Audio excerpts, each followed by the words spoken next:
दोस्तों स्वागत है आपका हमारे आज के नए वीडियो में। दोस्तों आज हम आए हुए हैं वोल्टास की 1 टन इन्वर्टर एसी की लेस कूलिंग की कंप्लेन पर। तो चलिए देखते हैं इस एसी में क्या दिक्कत है। तो दोस्तों यहाँ पर देखिए, इसका जो स्टैंडिंग प्रेशर है वो हमें लगभग 250 से 300 पीएसआई के बीच में बता रहा है, यानी स्टैंडिंग के हिसाब से इसमें गैस कम नहीं है। तो अब हम एसी को चालू करेंगे और एसी चालू करने के बाद चेक करेंगे कि एसी में क्या दिक्कत है। तो यहाँ पर एसी हमने चालू कर लिया है और एसी चालू करने के बाद जो हमारा सबसे पहला काम होता है वो होता है एम्पियर मीटर लगाना। तो हम एम्पियर मीटर भी लगा लेंगे और ये मेज़र करेंगे कि हमारा एम्पियर कितना ले रहा है। 1 टन की एसी है तो इसको जो नॉर्मल एम्पियर कम से कम 4 साढ़े 4 एम्पियर के आसपास इसको फुल स्पीड पे लेना चाहिए। लेकिन यहाँ पे देखिए 2.79 एम्पियर के आसपास करंट ले रहा है। इसका मतलब ये हो गया कि इस मशीन में गैस कम है। और यहाँ पर आप देख भी पा रहे होंगे कि अब जो रनिंग पे इसका जो प्रेशर है वो 80 पीएसआई के आसपास दिखा रहा है, जबकि इसमें R32 गैस पड़ी हुई है और R32 का जो रनिंग प्रेशर होता है वो 120 पीएसआई प्लस होना चाहिए किसी भी टेम्परेचर पे। अगर टेम्परेचर आपका हाई होगा तो प्रेशर और ज़्यादा बढ़ेगा, यानी 150 160 तक भी चला जाता है। यानी इस मशीन में क्या है, सीधे सीधे इसमें गैस कम है। तो हमारा जो पहला काम है वो ये है कि पहले हम इसकी लीक टेस्ट करेंगे। एक बात मैं ये आपको ये बता दूं, ये एसी कहीं और से यहाँ आकर के शिफ्ट हुई थी और उसके बाद ही ये प्रॉब्लम आई है। लेकिन फिर भी हमारा काम यही है कि हम पहले ये कंफर्म करेंगे कि हमारी एसी में गैस कहीं लीक है या नहीं है। जब भी आप गैस चार्जिंग की कॉल पर जाएं तो कोई भी जल्दीबाजी का काम न करें। पहले ये ज़रूर सुनिश्चित कर लें कि मशीन में लीक है या नहीं है, उसके बाद ही गैस चार्ज करें। तो हमने अब मशीन को बंद कर लिया। इसका प्लग निकाल लीजिए। सेफ्टी का विशेष ध्यान दीजिएगा, जब भी कभी आप एसी का काम कर रहे हैं तो सेफ्टी जरूर ध्यान दें। अगर प्लग निकलने का हो तो प्लग निकालिए, स्टेबलाइजर से हो तो स्टेबलाइजर से भी कनेक्शन निकालिए। मेन कनेक्शन किसी न किसी तरीके से जरूर निकाल लीजिए। और एक बात, कितना भी विश्वासी हो, कुछ भी हो, आप अगर आउटडोर पे काम कर रहे हैं तो आउटडोर से एक कनेक्शन जरूर निकाल लें। रेड वाला या ब्लैक कोई एक कनेक्शन निकाल लें। कोशिश रही रहे कि लाइन वाला ही वायर निकालें, जिससे कि अगर कोई इंडोर ऑन करता भी है तो आउटडोर आपका ऑन नहीं हो, क्योंकि अब हम इसमें प्रेशर डालेंगे। और प्रेशर डालने के बाद अगर किसी ने भी गलती से भी एसी को ऑन कर दिया तो हो सकता है कि हमारा आउटडोर यूनिट फट जाए। तो इसीलिए मैं बार बार आप लोगों से बताता हूं कि जब भी आप जो है इस तरह की कॉल पर जाएं, सेफ्टी जरूर से जरूर ध्यान दें। कोई भी जल्दीबाजी बिल्कुल भी न करें। प्रेशर डालने के लिए तुम इसका उपयोग कर लो, लेकिन कभी वैक्यूम के लिए नहीं करना है, ठीक है ना। यहाँ से वैक्यूम कर रहा है, बहुत लोग इसी से वैक्यूम करते हैं, जैसे कि तुम्हारे चाचा।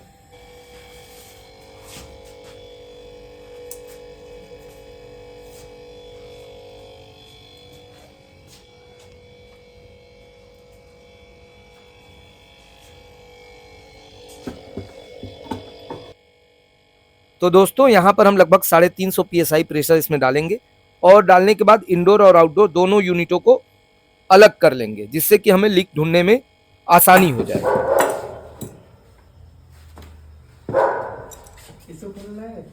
हाँ, दोनों दोनों हाँ।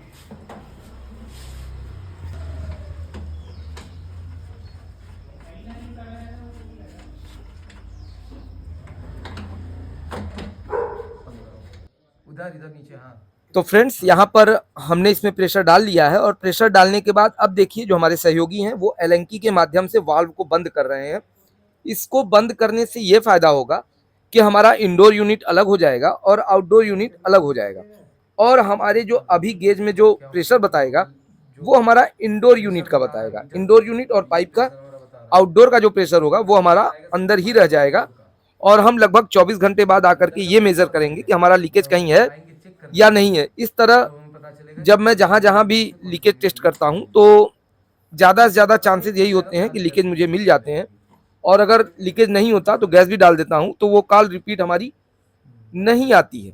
कभी कभी अगर नहीं मिलता तो 2 से 3 दिन भी छोड़ना पड़ता है, लेकिन ज़्यादातर 24 घंटे में हमें प्रॉब्लम पता चल जाती है। यहाँ पर भी मुझे जहाँ तक उम्मीद है कि इसमें लीकेज है नहीं, केवल और केवल शिफ्टिंग की वजह से ऐसा हुआ है। फिर भी मैं सेफ्टी पर्पज से 24 घंटे के लिए इसे जरूर छोड़ूंगा। इंडोर का और पाइप का, ठीक है। अब जब कल हम आएंगे, जब इसको हम खोलेंगे तो फिर तुमको बताएंगे कि किस तरह से अब हमें ये पता करना होगा कि यहाँ लीक है या वहाँ पे लीक है, ठीक है। अभी क्या करना है। तो फ्रेंड्स यहाँ पर हमने इसके अंदर प्रेशर डाल लिया है। प्रेशर डालने के बाद हमने इसको लॉक कर दिया है। अब लॉक करने के बाद जो हमारा यूनियन और जहां जहां फ्लेयर नट लगे हुए हैं या जहां ज्वाइंट है जो हमें बाहर की तरफ से दिख रहे हैं, वहां एक बार हम लीक टेस्ट कर लेंगे सोप के माध्यम से, क्योंकि अगर यहाँ पर भी अगर कोई लीक हो तो हमें तुरंत मिल जाए, और अगर नहीं होगा तो 24 घंटे तो हम छोड़ ही रहे हैं, जिससे कि हमें आगे प्रॉब्लम पता चल जाएगी। तो यहाँ पर अभी हमें देखने को लीक नहीं मिला है। और जो हमारा इंडोर से यूनियन आया हुआ है वहाँ पर भी हम लीक टेस्ट करेंगे, वहाँ पर भी देखेंगे कि लीक हमारा है या नहीं है। और अगर यहाँ पे अगर हमें तुरंत मिल जाता है तो उसे हम तुरंत रिपेयर करेंगे, और अगर नहीं मिलता है तो 24 घंटे के लिए हम छोड़ देंगे। यहाँ पर देखिए ये इंडोर यूनियन का है, यहाँ पर भी हमें लीक देखने को नहीं मिला है। तो पूरे इत्मीनान के साथ काम करेंगे, कोई जल्दीबाजी नहीं, क्योंकि ज़्यादा दूर कॉल नहीं है। 24 घंटे अभी हम यहाँ पर अगर हम वेट करेंगे तो हमें ज़्यादा समय देना पड़ेगा। इससे अच्छा यही है कि हम लॉक करके छोड़ दें और 24 घंटे बाद हमें प्रॉब्लम का पता चल जाएगा। देखो अभी जो हमने यहाँ पर लगाया हुआ है ये हमारा प्रेशर किसका बता रहा है, इंडोर का और पाइप का। अगर यहाँ पे हमारा प्रेशर कम हुआ होता, हमने इतना डाला था उतना ही है, अगर ये कम हुआ होता तो हमारा क्या होता, इंडोर या पाइप में लीकेज होता, ठीक है। लेकिन हमारा इंडोर और पाइप में लीकेज नहीं है। अब हम अगर इस एलेंकी को या इस एलेंकी को, दोनों एलेंकी में से कोई भी एलेंकी अगर खोलेंगे और उसके बाद अगर यहाँ पे प्रेशर कम हुआ तो क्या होगा, हमारा आउटडोर लीक होगा। तो हम खोल के देखें तो यहाँ पे हम खोल रहे हैं लेकिन हमारा प्रेशर कम नहीं हो रहा है। इसका मतलब क्या हुआ, हमारा कहीं भी लीकेज नहीं है, हमारा इंडोर आउटडोर दोनों सही है, लीकेज नहीं है। कोई प्रॉब्लम रही होगी इंस्टॉलेशन या कुछ किसी टाइम पे, इस वजह से ऐसा हुआ होगा। तो हमारा लीकेज कहीं भी नहीं है, ठीक है। इस तरह से हम पता करेंगे कि हमारा इंडोर लीक है या आउटडोर लीक। एक बहुत ही महत्वपूर्ण बात, मान लो हम यहाँ पे काम किए और हम किसी वजह से यहाँ पे नहीं आए, हम तो प्रेशर डाल के चले गए हैं, ठीक है। अब तुम यहाँ पर आओगे और ऐसे लगा दिए, तुमको दिखा कि 300-350 प्रेशर है, यानी गैस सही है, मशीन चालू कर दोगे तो क्या होगा, ब्लास्ट हो जाएगा। अब तुमको ये नहीं पता कि इसके अंदर गैस है या हवा भरी हुई है, नहीं पता है, तो वो कैसे पता करोगे। यहाँ पे गेज लगा दिए इस तरह से। अब यहाँ से जब इसको खोलोगे, ठीक है, खोले हल्का सा, गैस उड़ा दिया और फिर इसको बंद किए। अगर सुई हमारी फिर वहीं पे आ गई जहाँ पहले थी, ध्यान देना, अगर सुई हमारी फिर से वहीं पर आ गई, इसका मतलब इसके अंदर गैस है, रेफ्रिजरेंट है, कोई खतरा नहीं है। लेकिन अगर हमारी सुई जहाँ थी वहाँ ना करके थोड़ी सी और कम हो गई, इसका मतलब कि इसके अंदर एयर भरी हुई है। देखो, नहीं तो ध्यान से देखो, यहाँ पे खोले, बंद किए, कम हुआ, वहीं पे वापस नहीं आई। अगर वापस नहीं आई तो इसका मतलब क्या है, इसके अंदर एयर है। और इस कंडीशन पे अगर तुम एसी चलाओगे तो ब्लास्ट हो जाएगा। तो इसमें गैस रहेगा तो अपनी जगह जाएगी ना। हाँ, अब हम तुमको गैस भी डाल के हम दिखा देंगे, चेक करा देंगे। अगर गैस रहेगी तो ये वापस अपनी जगह पे सुई आ जाएगी। ये नहीं कह रहे कि पूरा गैस उड़ा दो, बस थोड़ा सा उड़ाओगे और फिर जब चालू करोगे तो जहाँ पे रहनी चाहिए वहीं पर आ जाएगी, ठीक है। तो दोस्तों, हमने इस मशीन को 24 घंटे के लिए छोड़ दिया था और हमें किसी प्रकार का लीक नहीं मिला। तो अब हम क्या करेंगे, हम इसमें से पूरी की पूरी एयर निकालेंगे और प्रॉपर तरीके से वैक्यूम करने के बाद गैस डालेंगे। और वैक्यूम करने से हमें पहले किस बात का ध्यान देना है उसके बारे में भी हम इस वीडियो में जानेंगे। करने से पहले क्या क्या चेक करोगे, वैक्यूम करने से पहले क्या क्या चेक करोगे, नहीं पता, उस दिन बता रहे थे, ध्यान नहीं दिए थे। सबसे पहले इसका तेल देख रहे हो, ये मिनिमम से हमेशा ऊपर होना चाहिए, ठीक है। इसका मिनिमम कितना है, मिनिमम लिखा होगा कहीं ना कहीं, ध्यान से देखोगे, मिट गया होगा यहाँ पे, मिनिमम यहाँ तक होता है। अच्छा। मैक्सिमम मतलब मैक्सिमम से कम हो और मिनिमम से ऊपर हो, गंदा नहीं होना चाहिए। अगर ये गंदा है तो तेल बदल दो, ठीक। दूसरा, यहाँ पे ये रबड़ बहुत ज़रूरी है। ये रबड़ हमारा कटा नहीं होना चाहिए, अगर कटा होगा तो वैक्यूम ढंग से नहीं होगा, ठीक है। इसके बाद इसको लगा दो,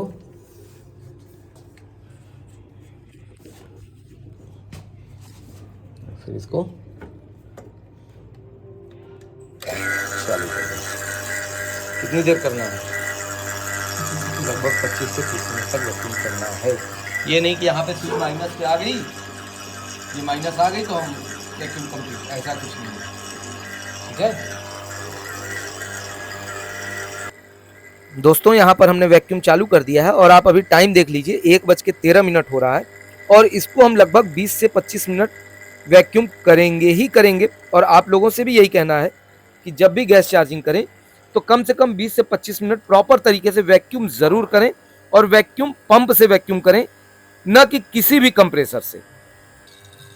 दोस्तों यहाँ पर वैक्यूम हमारा कंप्लीट हो गया है। वैक्यूम कंप्लीट करने के बाद सबसे पहले हम वाल्व को बंद करेंगे, वाल्व बंद करने के बाद मशीन को बंद करेंगे और मशीन बंद करने के बाद ही हम पाइप को डिस्कनेक्ट करेंगे। और अब हम जिस तरह से गैस डालते हैं, जो हमारा स्टाइल है, मशीन को बंद करके सिलेंडर को उल्टा करके और बाई वेट, इसमें जितनी गैस पड़ी है उससे लगभग 200 ग्राम गैस हमने एक्स्ट्रा ली हुई है और अब हम इसमें गैस डाल रहे हैं। तो गैस डालने से पहले हम एक बार सिलेंडर के वाल्व को खोलेंगे और जो हमारी पाइप सिलेंडर से और गैस तक जो कनेक्टेड है उसमें एयर होती है, तो वहां पर भी हम थोड़ा सा गैस को रिलीज करेंगे जिससे कि हमारी एयर भी बाहर निकल आए। अब उसके बाद हम इसको कनेक्ट किए, अब हम सीधे वाल्व खोल देंगे और गैस हमारी धीरे धीरे करके जितनी रिक्वायरमेंट मशीन को है उतनी ये ले लेगी। इस तरह से अगर आप गैस डालते हैं तो कोई हादसा नहीं होगा। मैं बार बार हादसे का नाम इसीलिए लेता हूं क्योंकि हादसे बहुत ज़्यादा हो रहे हैं और लोग ओवर कॉन्फिडेंस में ही जो है दुर्घटना का शिकार हो रहे हैं। तो आप लोगों से भी यही विनती है कि आप भी जब गैस चार्जिंग का काम करें या एसी का कोई भी काम करें तो पूरी सुरक्षा के साथ करें, सेफ्टी के साथ करें और टाइम ले करके काम करें। कोई जल्दीबाजी का काम न करें। अगर आप जल्दीबाजी में काम करते हैं तो हो सकता है कि वो कॉल आपकी रिपीट हो जाए, कोई ना कोई प्रॉब्लम आपके सामने देखने को मिल जाए। मैं इस तरह से जब भी गैस डाला हूं आज तक किसी भी एसी में किसी प्रकार की कोई दिक्कत नहीं हुई है और कूलिंग हमें बहुत ही अच्छी मिली है, एकदम न्यू क्वालिटी की तरह की कूलिंग मिली है। सिलेंडर सीधा रहेगा, तो इसीलिए आप लोगों से भी कहना है कि आप भी गैस डालें तो इसी मेथड पे एक बार डाल करके देखें। अगर कुछ कमी लगती है तो आप हमें कमेंट बॉक्स में ज़रूर बताएं और हमारी वीडियोस अगर आपको अच्छी लगती हो तो प्लीज़ वीडियो को ज़्यादा से ज़्यादा लाइक कीजिए, शेयर कीजिए और हमारे फेसबुक पेज पर अगर आप देख रहे हैं तो पेज को फॉलो करना ना भूलें और यूट्यूब पर देख रहे हैं तो बनारसी गुरु मनीष चैनल को ज़रूर सब्सक्राइब करें क्योंकि हमारे चैनल पे ऐसी ही होम अप्लायंसेज रिपेयरिंग संबंधित वीडियोस आपको आगे भी मिलती रहेगी। तो यहाँ पे देखिए अब गैस जाना बंद हो गई है और टंकी भी हमारी अब लगभग खाली हो चुकी है। यानी अब जितनी भी मशीन को गैस थी, ज़रूरत थी, उतनी मशीन ने ले ली है। अब गैस नहीं जा रही है। अब हम क्या करेंगे, हम वाल्व को बंद करेंगे, उसके बाद टंकी को बंद करेंगे और टंकी बंद करने के बाद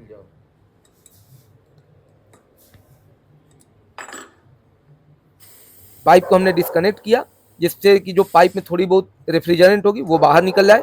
इसको बड़े आराम से खोलिए क्योंकि अगर रेफ्रिजरेंट आप झटके से खोलेंगे तो आपके हाथों में लग सकता है।